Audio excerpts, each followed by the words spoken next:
प्रश्न क्रमांक 36,815. अध्यक्ष महोदय छापल्याप्रमाणे. अध्यक्ष महोदय, या पुण्यामध्ये जे बिश्नोई गँगनी ही जबाबदारी स्वीकारत प्रसारमाध्यमावर पोस्ट केली. अध्यक्ष महोदय, या बिश्नोई गँगच्या संदर्भात महाराष्ट्रामध्ये एक प्रचंड दहशत निर्माण करून लूटमार करायचा आणि खंडणी वसूल करायचा धंदा आता सुरू झाल्याचं लक्षात येत आहे. ज्या अलीकडच्या घटना आपण पाहिल्यात, आमच्याच सभागृहातील आमदार साजिद पठाण यांना सुद्धा अशीच धमकी या बिश्नोई गँगने दिली, त्याची जबाबदारी स्वीकारली आणि त्यांच्याकडून खंडणी मागण्याचा प्रयत्न झाला आणि आता जीवे मारण्याचा सुद्धा प्रयत्न झाला. यापूर्वी माजी मंत्री असेल किंवा सिनेस्टार आहेत, अशावर गोळीबाराची जबाबदारी या लोकांनी स्वीकारली. मला कळत नाही की गृह खात्याने वारंवार या बिश्नोई गँग जबाबदारी स्वीकारते, अशा गुन्हेगारी प्रकारचं कट रचला जात आहे. व्यापाऱ्याकडून वसुली केली जात आहे, खंडणी वसुलीसाठी गोळीबार केला जातो आहे. या घटना एक घटना झाली तर ठीक आहे, पण अनेक घटना घडत असताना या गँगच्या मुसक्या आवडण्यामध्ये गृह खात्याला अपयश आलं का? गृह खातं या ठिकाणी अपयशी ठरलं का? हा खरा प्रश्न अध्यक्ष महोदय या ठिकाणी येतो. तुम्ही हा कोण आहे बिश्नोई?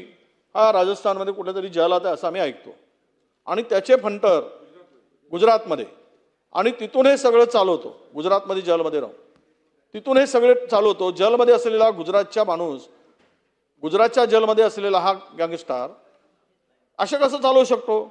त्याला तिथून हा जर जबाबदारी घेतली तर त्याची कधी तपासणी झाली का? त्याला ताब्यात महाराष्ट्र पोलिसांनी कधी घेतलं का? का आणलं नाही त्याला उचलून तिथून आणि इथे आणून त्याची चौकशी का केली नाही? कशाच्या वापर, तंत्रज्ञानाचा वापर करून ही टोळी त्यांनी सक्रिय ठेवलेली आहे? असे अनेक प्रश्न या ठिकाणी उपस्थित होतात अध्यक्ष महोदय. म्हणून माझा मंत्री महोदयांना आणि अध्यक्ष महोदय आपल्या माध्यमातून प्रश्न आहे की हे आरोपी 4 पकडले, 12 पैकी 4 आरोपी अटक झाली, त्यांच्यावर मकोका लावला, पिस्टल मिळाली, सगळ्या गोष्टी झाल्यात. 8 आरोपी अद्याप मिळालेले नाही. घटना आहे, ही घटना घडली 26 म्हणजे मे मध्ये. आता जूनच्या संपतंय. आता सांगा, 1.25 महिन्यामध्ये असे गोळीबार करणारे गँगस्टर भेटत नाहीत पोलिसांना. हे कुणावर जबाबदारी? का धुणकून काढलं नाही यांना? हुडकून काढलं नाही, काढायची कोणावर जबाबदारी आहे? म्हणून माझा प्रश्न आहे, एक, बिश्नोई हा गँगचा प्रमुख गँगस्टर, याला त्या जेलमधून आणून या अलीकडच्या 4-5 घटना लक्षात घेता त्याची चौकशी, त्याला आणून चौकशी पोलीस करणार आहे का? शासन करणार का? गृह खातं करणार का? हा पहिला प्रश्न. दुसरा प्रश्न, यामध्ये जे आरोपी फरार आहेत त्यांना कधी कालावधीमध्ये त्यांना अटक करणार आहात? आणि हे गँगस्टर ज्या पद्धतीनं गुन्हेगारी टोळी निर्माण करून खंडणी वसुलीचा आणि गोळीबार करण्याचा धंदा सुरू आहे, याला सरकार कशा पद्धतीनं आळा घालणार आहे? अध्यक्ष महोदय, सन्माननीय सदस्यांनी ह्या प्रश्नाच्या माध्यमातून बिश्नोई गँगच्या बाबतीमध्ये जे प्रश्न उपस्थित केलेत त्यामध्ये ह्या पर्टिक्युलर केसमध्ये 12 आरोपी आहेत, त्यापैकी 4 हे अटक आहेत.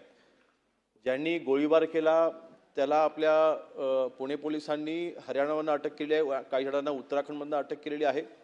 आणि ह्यांचे आपल्याला माहिती आहे की बिश्नोई गँगचे 2 व्यक्ती हे अटक आहेत.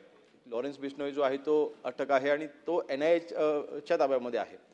आणि जेव्हा NIA च्या ताब्यामध्ये असतात त्यावेळेला त्यांना इथे आपण स्थलांतरित करता येत नाही. आपल्याला ज्या वेळेस चौकशी करायची असते त्यावेळेला आपण त्यांच्याकडे जाऊ शकतो आणि त्यावेळेस आपण ती चौकशी आपण करत असतो.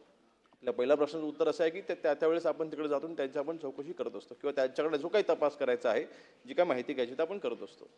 दुसरं, जेलमधनं ती यंत्रणा हलवत आहेत किंवा तिथनं ते हे सगळे गुन्हे करतायत अशी देखील कुठलीही पुष्टी नाही. ह्याच्यामधील 2 व्यक्ती आहेत. एक म्हणजे एक आरजू बिश्नोई म्हणून आहे, जो याच्यामध्ये फरार आहे, जो कदाचित अमेरिका किंवा कॅनडा इथे असावा असा अंदाज आहे. आणि दुसरा जो आहे तो शुभम लोणकर.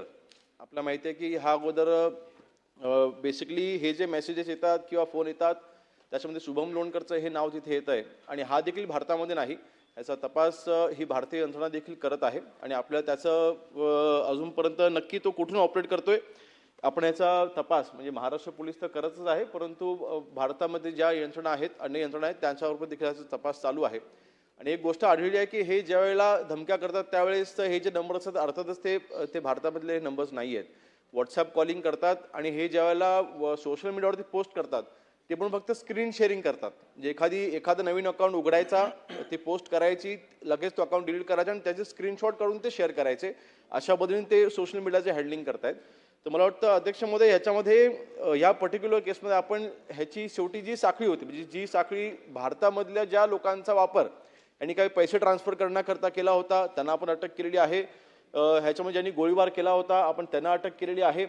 ह्याच्यामध्ये आता एक आरोपी आपण असा आयडेंटिफाय केलेला आहे की ज्यांनी एक गाडी त्यांनी चोरी केली होती, ज्या गाडीचा वापर ह्या गुन्ह्यामध्ये झालेला आहे. तर त्याला आपण आयडेंटिफाय करायचा प्रयत्न करतो. तो एका CCTV मध्ये कॅप्चर देखील झालेला आहे. त्याला फक्त आपण आता आयडेंटिफाय करतोय.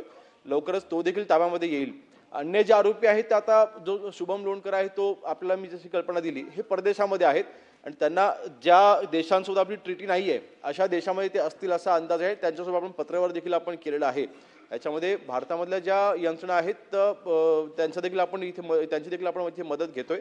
त्यामुळे असे जे प्रकार घडत आहेत अर्थातच ह्याच्यामध्ये हे प्रकार घडू नये किंवा ह्यांचं मोडस ऑपरेटिंग कशी आहे असे देखील आपल्या एक बातमी आता काही गोष्टी आहेत ज्या मी इथे आपण सार्वजनिकरित्या आपण सांगणं करायचं योग्य ठरणार नाही, कारण तपासाचा तो अजूनही भाग आहे आणि सेन्सिटिव्ह भाग आहे.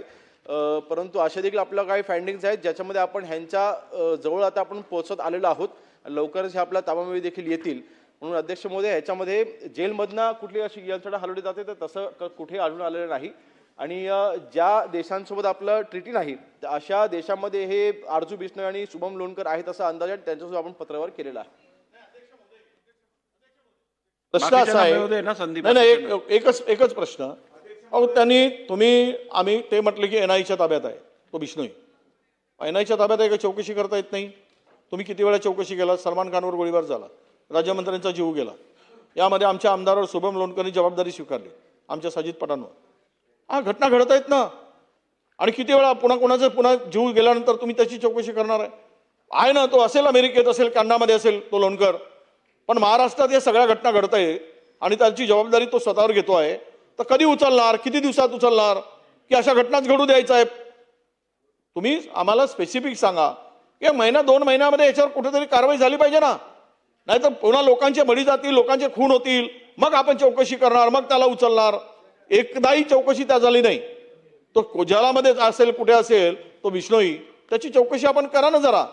आमची मागणी हीच आहे की हा घटना पुन्हा घडू नयेत, पुन्हा निष्पाप लोकांचा जीव जाऊ नये. पोलिसांना वारंवार त्या लोकांना संरक्षण द्यावं लागतं. पोलिसांचे पण पैसे खर्च होतात ना संरक्षण देऊन. म्हणून बिश्नोईला असेल किंवा लोणकरला असेल, मुख्यमंत्री महोदय यांना उचलून आणून, कारण हा घटना वारंवार या बिश्नोई गँग जबाबदारी घेते. आपल्या पुण्यामध्ये या घटनेनंतर फार दहशत व्यापाऱ्यामध्ये आहे, त्यांना सुद्धा आपण पोलीस संरक्षण दिलं आहे. उद्या येऊन कधी मारू शकतात. म्हणून मुळाशी जाणं, गँगस्टर सगळे संपलेत महाराष्ट्रातील असा आपला समज होता. आता ही नवीन गँग आलेली आहे, हा नवीन गँगचे पुन्हा हे उपद्रव सुरू झालेले आहेत. त्यामुळं याच्या मुळाशी जा. हे जे मूळ आहेचं हे खोदून काढून शुभम लोणकर असू दे की बिश्नोई असू देत यांना ताब्यात घेऊन या कायमचा या टोळीचा बंदोबस्त करणे आवश्यक आहे. तो कराल का हा आमचा प्रश्न आहे. अध्यक्ष महोदय, मुळात आपण जर बघितलं तर पोलिसांनी मागच्या काळामध्ये चांगली कारवाई करून या ठिकाणी अनमोल बिश्नोईला अटक केलेली आहे. तोही जेलमध्ये. प्रवीण लोणकरलाही अटक केलेली आहे. आता यांचे भाऊ जे बाहेर आहेत, जे परदेशात आहेत, त्यांची मोडस ऑपरेंडी काय आहे? ती मोडस ऑपरेंडी अशी आहे की VPNच्या फोननी तिकडनं ते कोणाला तरी फोन करतात, त्याला धमकी देतात. धमकी दिल्यानंतर समजा त्याच्याकडनं काही रिस्पॉन्स आला नाही तर ते सोडून देतात. एखाद वेळेस तो जर घाबरलेला असं दिसलं त्याला धमकी देतात. 5-7 लोकांना फोन केल्यानंतर एखादा जो असतो त्यातला UP किंवा बिहारमधले जे भाड्याचे गुंड असतात त्यांना सांगतात त्याच्या घरासमोर किंवा त्याच्या दुकानासमोर जाऊन गोळीबार कर. त्याच्यावर नाही करत, जेणेकरून तो टेरराईज झाला पाहिजे आणि टेरराईज होऊन त्यांनी खंडणी दिली पाहिजे. ही एक नवीन मोडस ऑपरेंडी आहे. यांनी आता जेवढ्या ठिकाणी हमले केले त्या ठिकाणचे गुंड आपण शोधून काढले. ते सगळे भाडोत्री निघाले, सगळे पैसे देऊन त्या ठिकाणी ते करतायत. त्यामुळे आम्ही आता अशा पद्धतीनं कोणालाही फोन आला तर आम्ही त्यांना सांगतोय तुम्ही काळजी करू नका, हे काही फार शूरवीर लोक नाही आहेत किंवा यांच्यात काही फार ताकद नाही आहेत. एक कुठेतरी परदेशात बसून तुम्ही घाबरले तर तुमच्याकडनं पैसे घेणार आहेत. आणि याच्यासोबत आता आपण या VPNच्या माध्यमातून जे फोन येतात याचाही पाठपुरावा, कारण हे काय करतात, एका देशातनं 3-4 देशाचं मास्किंग करून आपल्याकडे हा फोन येत असतो. त्यामुळे ते शोधणं जरा कठीण जातं, पण तेही आपण शोधतो आहोत. आणि शोधून बरं यांच्यामध्ये आता काय झालं आहे की ही जे काही फोन यायला लागले यांच्यात आता आरजू बिश्नोई आणि रोहित गोद्रा असे 2 जण आहेत, जे पूर्वी एक गँग होती त्याच्यात 2 गँग झाल्या. कारण हे मेन यांचे जे आका होते ते आता जेलमध्ये गेले आहेत, म्हणून यांच्यात 2 गँग झाल्या आहेत. दोघंही वर्चस्वाकरता प्रयत्न करतायत. पण मी निश्चित आश्वस्त करतो यांनाही आपण शोधून काढू आणि हे जे काही किरायाचे गुंडबिंड घेतात या सगळ्यांचा या ठिकाणी पूर्णपणे बंदोबस्त केला जाईल. असलम भाई बोलिए. मुख्यमंत्री महोदय, आपल्याला माहित आहे की आता येत असताना मी